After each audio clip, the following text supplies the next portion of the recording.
Hello, my name is Joshua Hilmer, and today I will discuss my political socialization.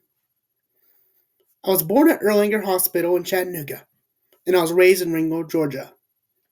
I grew up in a very heated political environment, but was too young to remember. Throughout my entire childhood, my parents and grandparents taught me how to be kind and accept people for who they are. Their progressive political opinions also played a role in shaping my political behavior, even though me and my parents still do disagree on some things. I still hold these beliefs close because I believe a progressive democratic approach to government best serves the people. I also actively oppose any politician or party that wants to change laws that will hurt people or groups of people around me. If we don't reflect on our political socialization, we may blindly support whatever has been fed to us rather than forming our own opinions. Reflecting on my socialization, I begin to realize how much of my opinions and values were formed in early childhood.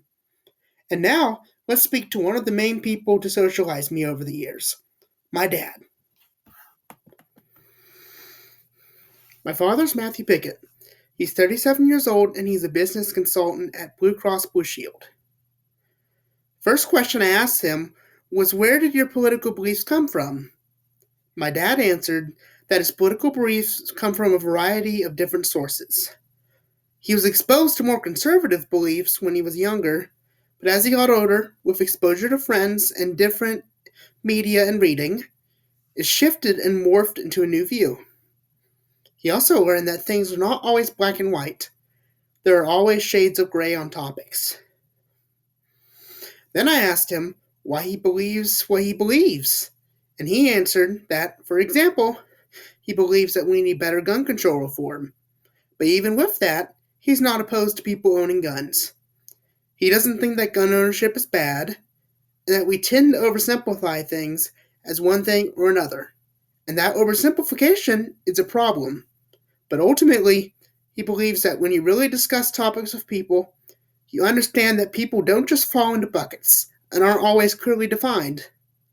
While someone can be very liberal on one situation, they can be conservative on another. He thinks that ultimately, everything comes down to what do you think is in the interest of the greater good.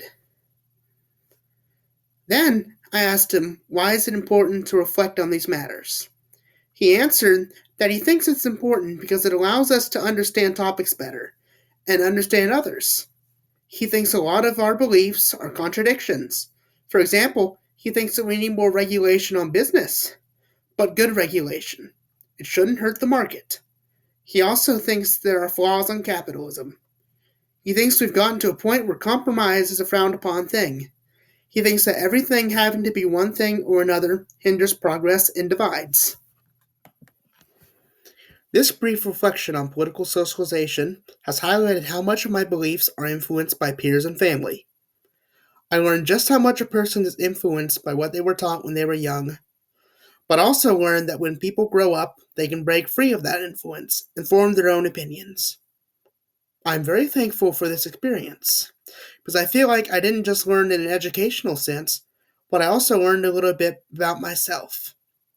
Thank you very much for watching, and I hope you have a pleasant day.